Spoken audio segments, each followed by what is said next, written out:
An icy pressure settled against my head. I'd read about moments like this, how time slows down, how your life flashes before your eyes, but all I could think about was how stupid I'd been to walk into the penthouse office carrying fresh towels at exactly the wrong moment. "Don't move, don't scream," the man holding me whispered. His breath smelled like cigarettes and something sour. Across the room, 3 more armed men had the Park brothers on their knees. Jay, Min, and Tae, the men I'd worked for these past 8 months, cleaning their massive penthouse, pretending I didn't notice how they watched me sometimes. Welcome back to Obsessed with Afro-Korean. If this story pulled you in, smash that subscribe button so you never miss what's next. I've got another powerful story dropping tomorrow. Drop a comment and let me know where you're watching from. I love seeing people tuning in from all over the world. Now let's jump back in. James, the one who seemed to be in charge, circled the brothers like a predator. "You thought you could just take what was mine, my shipping routes, my contacts in Busan?" He kicked Jay in the ribs. I flinched. "You Parks think you own this whole damn city." "We paid fair price," Jay said through gritted teeth. Blood trickled from his split lip. "Your routes were failing. We saved your operation." "You destroyed it." James pulled out his own gun, aiming it at Min's head. "And now I'm going to destroy everything you love." My heart hammered so hard I thought my ribs might crack. I was just the maid, invisible. I sent money home to Kampala every month to support Mama and my younger siblings. I studied business management online in my tiny room at night. I wasn't supposed to be part of whatever dark world these powerful men inhabited. But Min's eyes found mine across the room.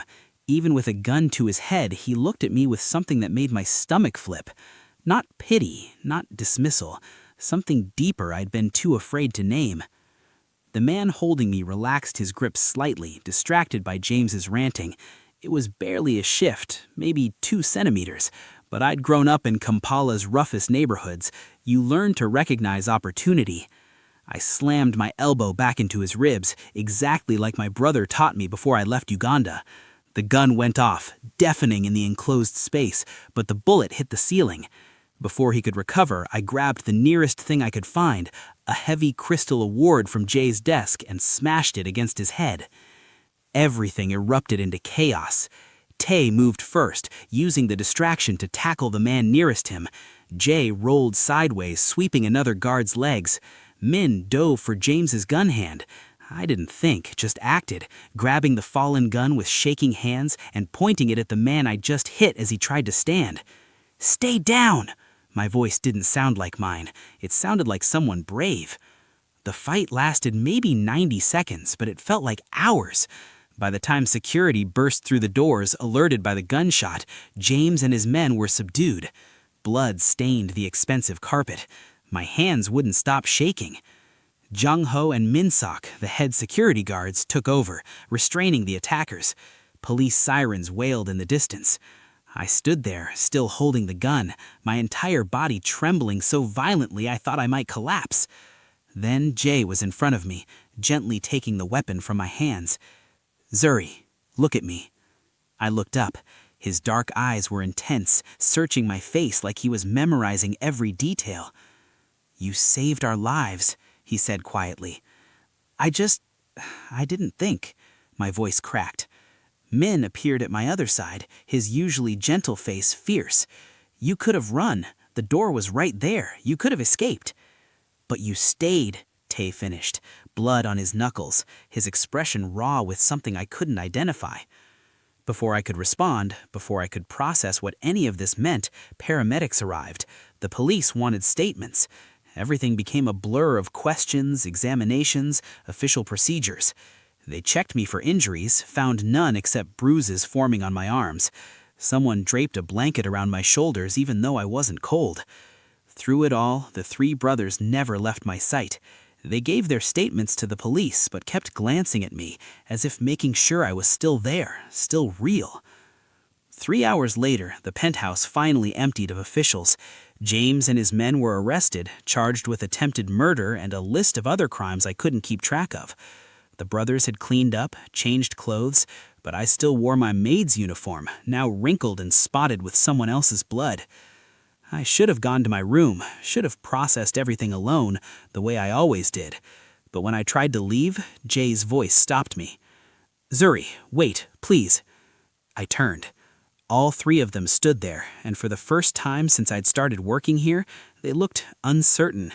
These powerful men who commanded boardrooms and built empires looked almost vulnerable. "We need to talk," Min said softly.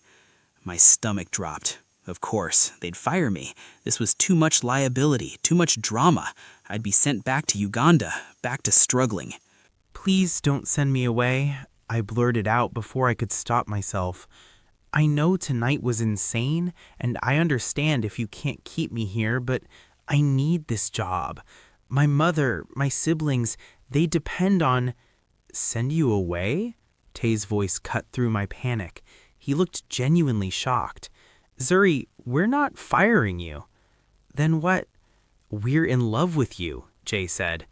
The world tilted. I grabbed the back of a chair to steady myself. "What?" "All three of us," Min added, stepping closer. "We have been for months. We've tried to fight it, tried to tell ourselves it was impossible. But tonight, when we thought we might die, all we could think about was that we never told you." I laughed, actually laughed, a slightly hysterical sound. You're in shock. The attack, the adrenaline, it's making you say crazy things. "Is it crazy to love someone who shows us kindness when they don't have to?" Jay moved closer, his gaze intense.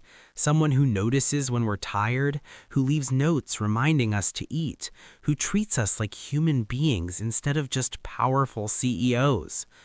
"I'm your maid," I said, my voice breaking. "You're the Park brothers. You own half of Seoul. I clean your toilets."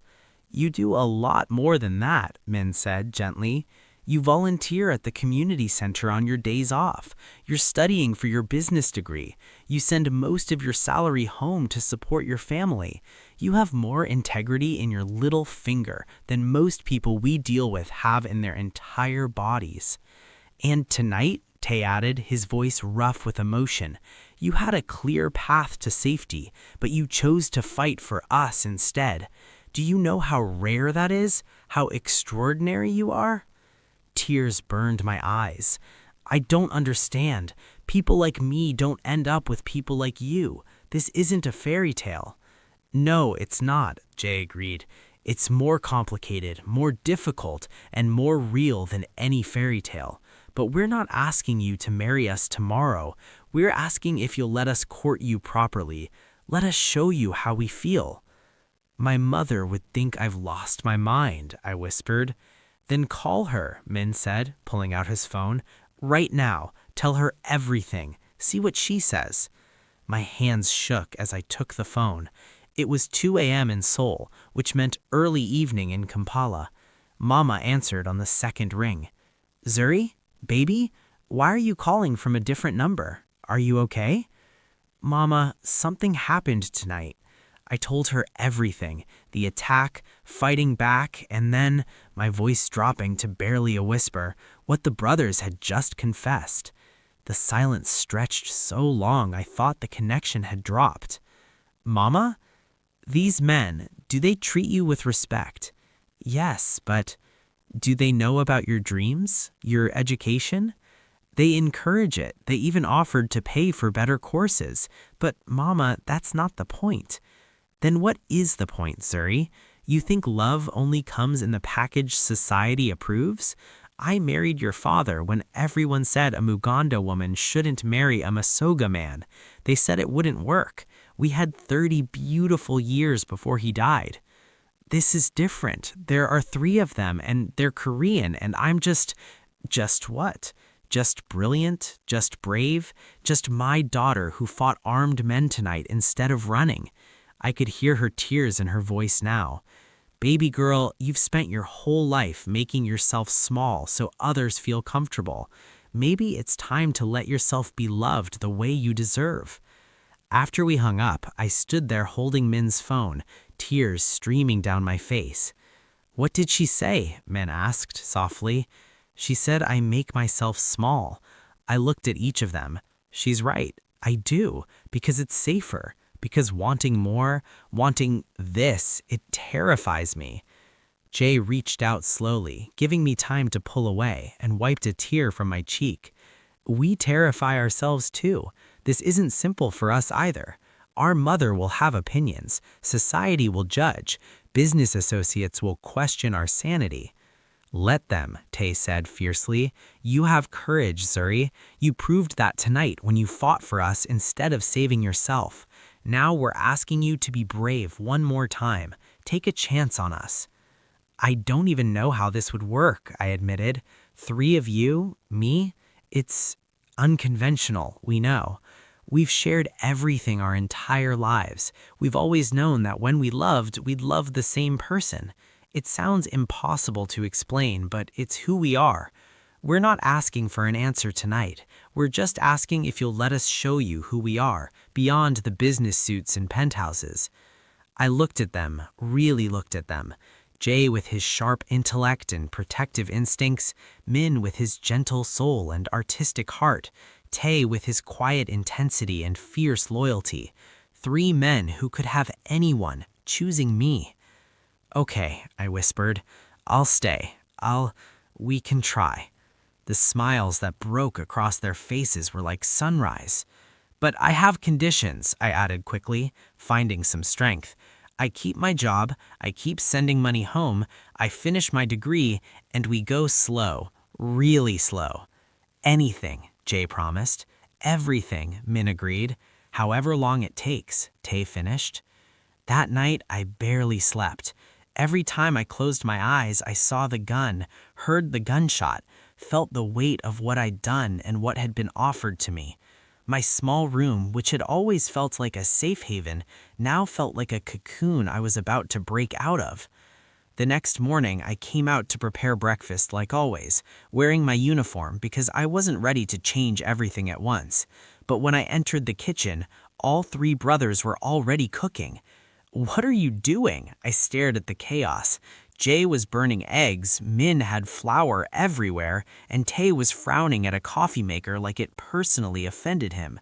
We're making breakfast for you, Jay said, scraping desperately at the pan. It's not going well. I can see that. Despite everything, I smiled. Move over. I took over, salvaging what I could, teaching them how to properly flip eggs and brew coffee that didn't taste like burnt rubber. We worked together, our hands bumping, shy smiles exchanged. It felt normal and completely surreal at the same time. So how does this courtship work? I asked as we sat down to eat, because I have no idea what I'm doing. We don't either, Min admitted. We've never done this before. We've dated casually but never seriously, never someone we actually loved. We're thinking, Jay said carefully, that each of us spend time with you individually, let you know us as people, not just as the Park brothers or your employers. I'd like to teach you about the business, Jay continued. You're studying management. I can show you the real-world applications, involve you in decisions if you're interested. I want to show you Seoul beyond work, Min added. The art galleries, the traditional markets, the places that make this city beautiful. And I volunteer at a youth center in Itaewon. I'd love if you came with me. And I want to train you, Tay said. What you did last night was brave but dangerous. If you're going to be in our lives, you need to know how to protect yourself properly. You make it sound like more attacks are coming, I said, my appetite suddenly gone. The brothers exchanged glances. Tay answered, his voice serious. Our world isn't safe, Suri. We're not criminals, but we're not entirely innocent either.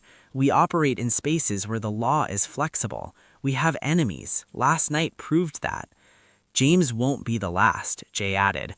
We need you to understand what you're stepping into. The danger is real. My stomach churned. Maybe this is too much. Maybe I should... We'll protect you, Min said fiercely. Jang Ho and Min Sok will be assigned to you. You'll never be alone or vulnerable. That's not a life, I protested. Having bodyguards follow me everywhere? It's our life, Tay said quietly. It has been since we were teenagers. If you choose us, it becomes yours too. We won't lie about that. I pushed my eggs around my plate. I need to think. Take all the time you need, Jay said. But that afternoon, when Jay invited me to sit in on a board meeting, I went.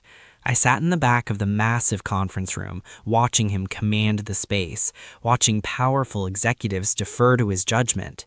Afterward, he explained every decision, asked for my opinion, and treated my business school knowledge as valuable. You have good instincts, he said as we reviewed contracts in his office. You see patterns others miss. I just read what's written, I deflected. No, he turned to face me fully. You read between the lines. You caught that clause about subsidiary liability that even our lawyers missed. That's talent, Zuri. The way he looked at me, with respect and admiration, made my heart race. 2 days later, Min took me to a traditional market in Dongdaemun. We wore casual clothes, no bodyguards visible, though I suspected they were nearby. He showed me fabric stalls, explained the history of Korean textiles, bought me sweet hotek from a street vendor. Try this, he said, holding up the pancake for me to bite. The intimacy of the gesture made me blush. It's good, I mumbled around the sweet filling. You have sugar on your nose. He reached out, gently wiping it away, his touch lingering. Zuri, can I ask you something? Okay.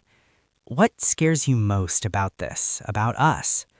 I considered lying, giving an easy answer, but his eyes were so honest, so open. That I'll lose myself, that I'll become just an accessory to your lives, the pretty immigrant girlfriend who makes you look progressive and open-minded. He flinched like I'd slapped him. Is that what you think we want? I don't know what you want, I admitted. This is all so fast, so impossible. We want a partner, he said intensely, an equal, someone who challenges us, who makes us better. You already do that, Zuri. The way you call out Jay when he's being too harsh with staff, the way you remind Tay to actually express his feelings instead of bottling everything up, the way you push me to be braver in my activism work. You make us better people. I'm just honest, I whispered. Exactly. In our world, honesty is the rarest commodity. People tell us what we want to hear, what benefits them. You tell us the truth, even when it's uncomfortable. Do you know how precious that is? This romance is heating up, but trust me, the drama is about to get even more intense. Don't forget to like this video and drop a comment telling us whether you think Zuri should fully trust the Park brothers or keep her guard up. Your thoughts matter. Tay's training sessions were different. Brutal, focused, physical. He taught me how to break holds, where to strike to incapacitate an attacker, how to use everyday objects as weapons. Again, he commanded after I failed to escape his grip for the 5th time. I can't, I panted, exhausted. You can. You did it the night of the attack. Do it again. Something in his tone ignited my temper. I spun, using the technique he just taught me, and actually managed to flip him. We both crashed to the training mat, me on top of him, both breathing hard. Better, he said, his face inches from mine. Much better. The air between us crackled. His hand came up to cup my face, thumb brushing my cheek. You're stronger than you think, Zuri. Stop being afraid of your own power. I'm not afraid, I lied. Yes, you are. You're terrified of wanting this, wanting us, because you think it makes you weak or foolish. But wanting love doesn't make you weak, it makes you human. Tears stung my eyes. What if I'm not enough? What if I can't handle your world, the danger, the pressure, the people who will hate me for being with you? Then we face it together, he said simply. But you need to decide, Zuri. Are you with us or not? Because this halfway thing is killing us. We need to know. I rolled off him, sat on the mat, hugging my knees. I don't know how to do this. I've never let myself want something this much. Then start small, Tay said, sitting up beside me. Tell me one thing you want right now. Just one. I want you to kiss me, I whispered, shocking myself with the admission. He smiled, slow and devastating. I can do that. His kiss was gentle at first, questioning, giving me space to pull away. But I didn't want space. I wanted this, wanted him, wanted all of them with an intensity that frightened and exhilarated me. When we finally broke apart, I was trembling. I love you, I said, the words tumbling out. All of you. I think I have for months, but I was too scared to admit it. Say it again. I love you. I love Jay. I love Min. I love all three of you. And it terrifies me, but I can't keep pretending I don't. Tay pulled me close, his forehead resting against mine. We love you too. So much it hurts. That night we told Jay and Min. Their reactions were everything, joy and relief and fierce promises of forever. We stayed up until dawn talking about everything, how this would work, what we wanted, what scared us. We want you to move into the master suite with us, Jay said, not as our maid, as our partner in the business. Jay says you have excellent instincts. Put them to use. Manage our household properties. Oversee the charitable foundation. Real work for real pay. Would that feel better? I looked up at him, then at Jay and Tay. You do that? We'd do anything for you, Jay said, his voice softer now, and for your family, because they're important to you, which makes them important to us. I called my brother that night and told him the money was coming. His relief made me cry. Mama's surgery was scheduled for the following week. The brothers arranged everything, the best surgeon, a private room, even flights for my siblings so they wouldn't be alone. Thank you, I whispered to them afterwards. I know I was difficult about accepting help, but thank you. You weren't difficult, Min said. You were scared. There's a difference. The next challenge came faster than I expected. The brothers wanted to take me to a charity gala, introduce me publicly as their partner, not their girlfriend, not their date, but their official partner. Everyone who matters will be there, Che explained. Business associates, politicians, old money families. We want them to see that you're with us, that you're under our protection. Money families. We want them to see that you're with us, that you're under our protection. They'll eat me alive, I said. An African maid dating the park triplets? The gossip alone will be vicious. Let them gossip, Tay said firmly. Let them talk. You'll be the most stunning woman in the room, and we'll make sure everyone knows you're ours. The day of the gala, stylists invaded the penthouse. They did my hair, my makeup, fitted me for a custom gown that probably cost more than I'd made in a year. When I looked in the mirror, I barely recognized myself. You look like a queen, Min breathed when he saw me. I look like I'm playing dress up, I muttered. No, Jay tilted my chin up. You look like exactly who you are. Powerful, beautiful, and ours. The gala was at the Grand Hyatt. As we walked in, all three brothers flanking me, I felt every eye turn our direction. The whispers started immediately. Is that really the Park brothers? Who's the girl? I heard she's their maid. All three of them? How scandalous. I kept my head high, remembering Mama's words about not making myself small. A woman in diamonds and disdain approached us, her smile sharp. Jay, darling, aren't you going to introduce us to your friend? Mrs. Choi, Jay said coolly. This is Zuri, our partner. Zuri, Mrs. Choi sits on several charity boards we fund. Partner, Mrs. Choi's laugh was cutting. How modern of you. And what exactly do you do, dear? I manage the Park brothers' household properties and oversee their charitable foundation, I said evenly, using the confidence Jay had been teaching me in business meetings. I also volunteer at the youth center in Itaewon, and I'm completing my degree in business management. How industrious, she said, the word dripping with condescension, though I suppose coming from your background, you'd need to work hard to keep up. My background taught me the value of hard work and integrity, I replied, keeping my voice steady even as anger simmered beneath. Two things that seemed to be in short supply in certain circles. Tay's hand tightened on my waist, a silent show of support. Mrs. Choi's smile froze. Well, she said icily, how refreshing. Good luck, dear. You'll need it. As she walked away, I released a breath I didn't know I'd been holding. That was just the beginning, wasn't it? Yes, admitted Min, but you handled her perfectly. She's used to people cowering. You didn't. Throughout the night, we faced more of the same. Polite questions that were really insults. Fake smiles hiding real disdain. Business associates pulling Jay aside to express concerns about how this relationship might affect their image. Politicians warning about optics in traditional values. But the brothers never wavered. Every time someone tried to diminish me, they shut it down. Every whispered insult was met with cold stares and subtle threats about business partnerships ending. By the end of the night, the message was clear. I was theirs, and anyone who wanted to stay in their good graces needed to accept that. In the car ride home, I finally let the facade crack. That was humiliating. You were magnificent, countered Jay. They looked at me like I was dirt on their expensive shoes. They looked at you like you were a threat, corrected Tay, because you are. You have something they'll never have, our complete devotion. That makes you more powerful than any of them. I don't feel powerful, I whispered. I'm exhausted. Min pulled me close. Then rest. We have you. You don't have to be strong every second. But I did have to be strong because 2 weeks later, everything fell apart in the worst way possible. I was leaving the youth center after volunteering, Junho walking a few steps behind me as usual. I didn't see the van until it was too late. Men in masks grabbed me, a cloth pressed over my senses, chemical smell overwhelming my senses. I tried to fight, tried to use everything Tay taught me, but there were too many of them and the drug was already pulling me under.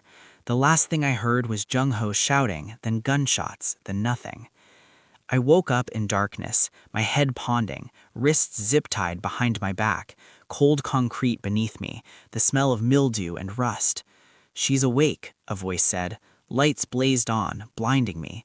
When my eyes adjusted, I saw James standing over me.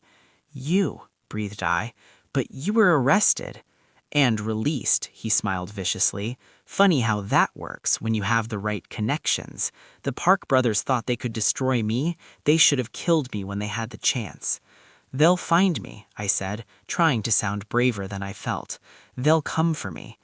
I'm counting on it. He crouched down to my level. You're the bait, sweetheart. They'll come charging in to save their precious girlfriend, and when they do, my men will be waiting. This time, I won't miss.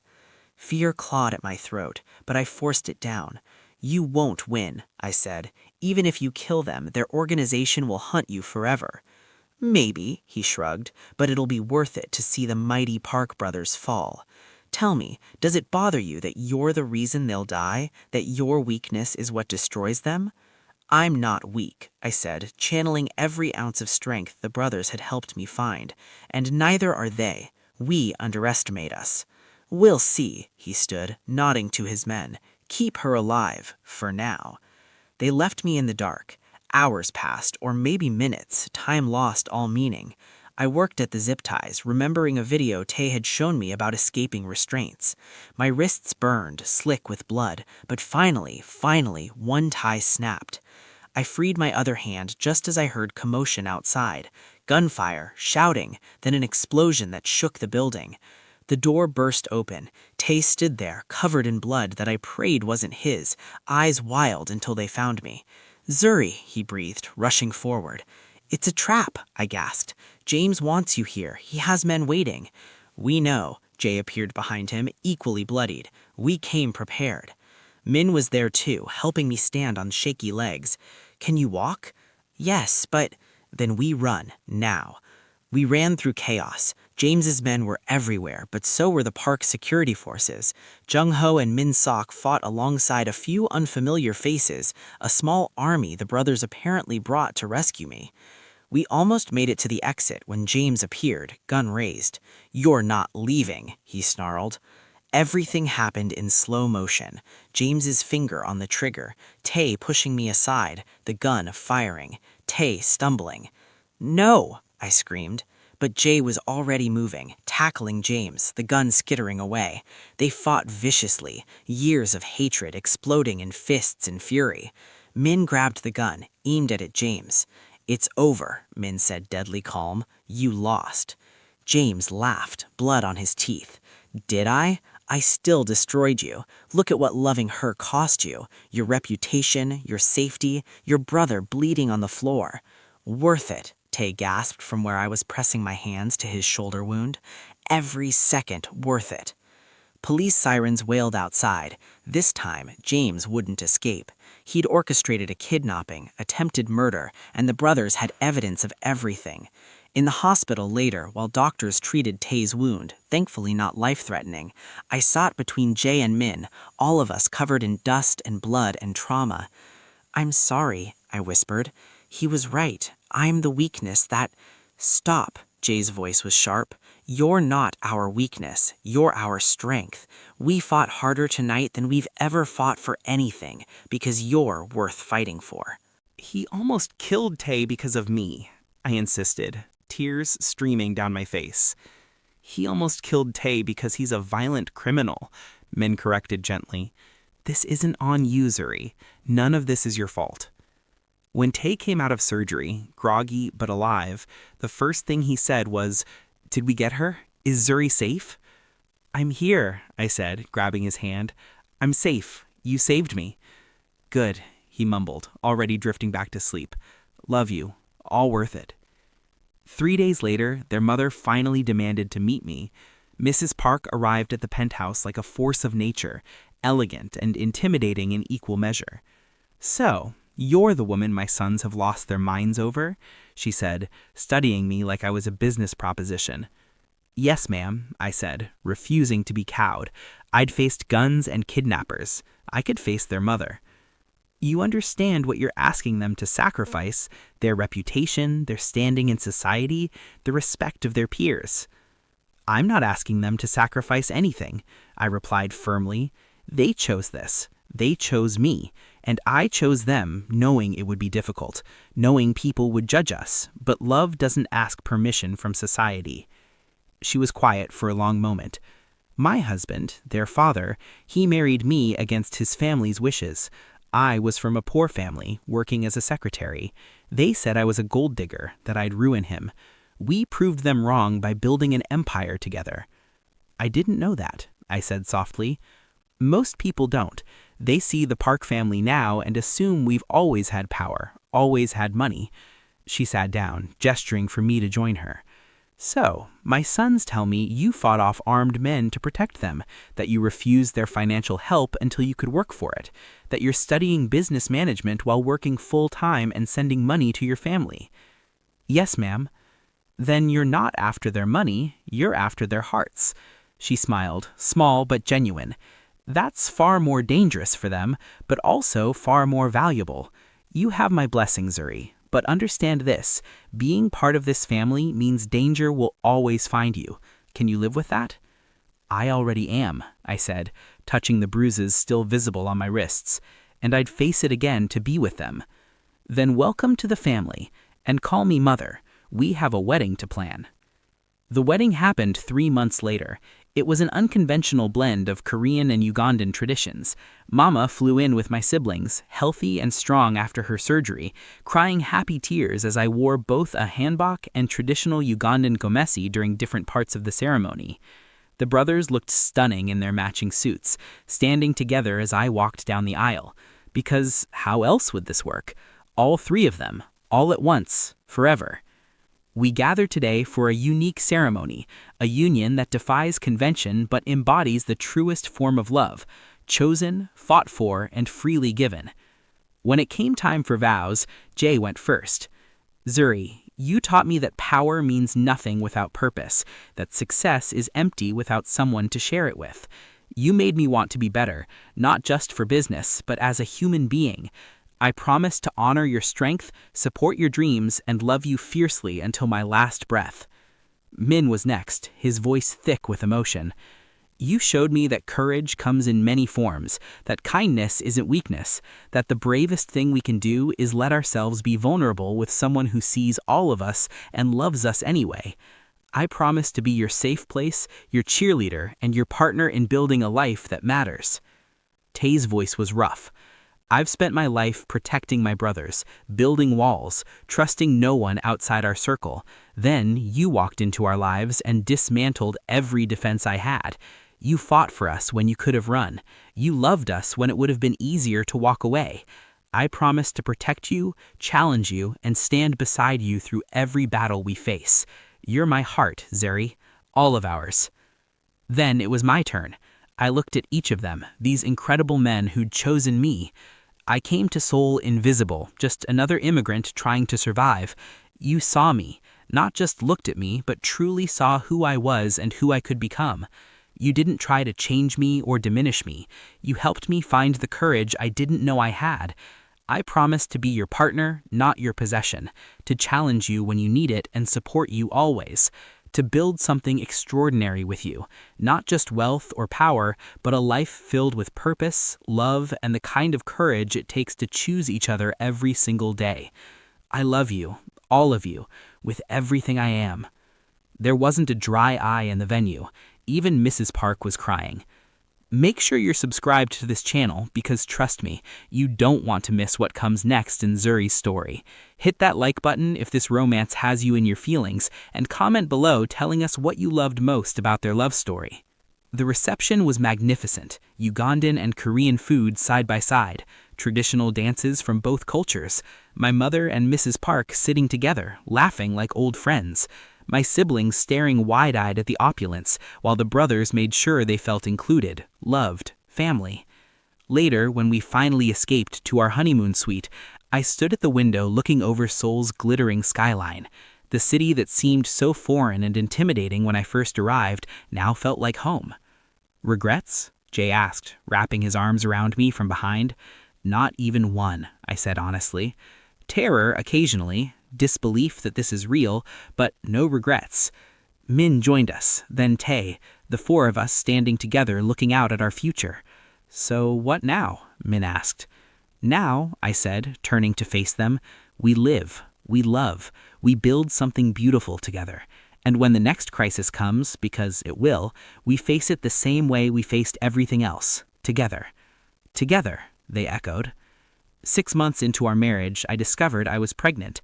The brothers' reactions were pure chaos, joy, panic, fierce protectiveness, and about 17 contingency plans for every possible scenario. Triplets, the doctor said at our ultrasound, 3 healthy babies. The irony wasn't lost on any of us. We laughed until we cried.